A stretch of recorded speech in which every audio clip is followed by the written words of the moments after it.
So I shared on Truth Social and Twitter a list that someone put together of the Obama death pool.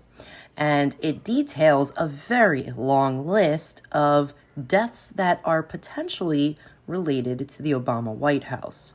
It's very interesting, and there is a lot of receipts to go along with it. So I'm going to start sharing it with you. It may be too long of a video, so I may have to do it in parts, but here we go. I'm going to read it there, so if I'm not looking, I'm not trying to be rude. Mama Lois Anderson, 79 years old, and her daughter, 52-year-old Zelda White. They were two U.S. women aid workers who were shot in Nairobi, Kenya in 2008. They were retired Presbyterian Church missionaries from Pennsylvania. So these women were pretty well known in Africa, and the suspected killers were traveling in a car with diplomatic license plates, and they also were shot by police and, unalived. The women were well known for their work. There is speculation that they possibly had knowledge of the birth and care of Barack Obama in Kenya, and they were later murdered to cover the trail. So here's where it gets interesting. The church that they belonged to in Kenya housed a lot of birth records as well as care records of all children in that area of Kenya. It was burned down along with all the records. Also, all of the people tied to this murder situation were all unalived as well. And the police chief, Mohammed Hussein Ali, was removed from office by a guy who was a known Obama supporter. Lieutenant Colonel Christopher Rabel, and Sergeant Bradley Atwell.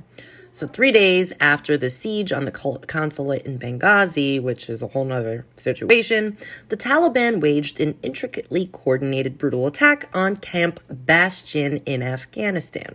Despite the brutality of the murders of these two heroic U.S. Marines, the commander-in-chief at the time, you know who it was, never uttered their names. Mohammed Bakhti, who was a prominent figure in the Salafist movement in Tunisia, was arrested for an attack on the U.S. Embassy in Tunisia. Although he claimed his innocence, he said his conditions while held in captivity were brutal, and so he went on a 2-month hunger strike and died within those 2 months. Bashir Gholi, who also went on a hunger strike with Mohammed Bakhti, who was also arrested with him.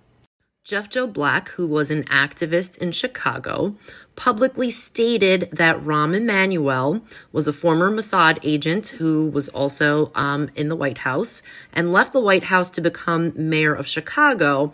But Jeff Black said that this happened because he was put into place by the Obama administration to ensure that an upcoming false flag event would easily be able to occur, considering that the mayor would have the power to make those things happen.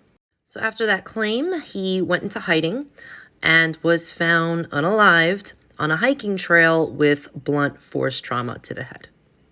Donald Young, Nate Spencer, and Larry Bland, who were 3 members of the Trinity Church in Chicago that Barack Obama was also a member of, and they were openly homosexual.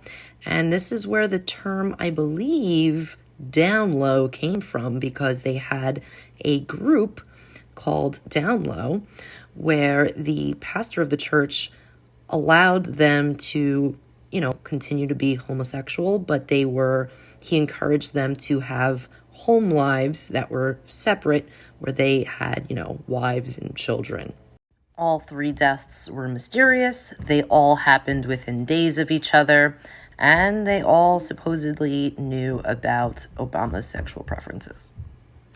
Madeline Dunham, Barack Obama's maternal grandmother, who passed away 2 days before the general election, and also 1 week after Barack went to visit her alone. And he claimed before she passed away, when he talked about her, that she was a typical white person, whatever that means. As I mentioned, I wanted to keep this video somewhat short. I will come back with a ton more names, but for now, happy digging into these. Tonight, I will be on live digs with Sean Anon and a couple of friends, and we will be digging into this list further, but I wanted you to have a preview.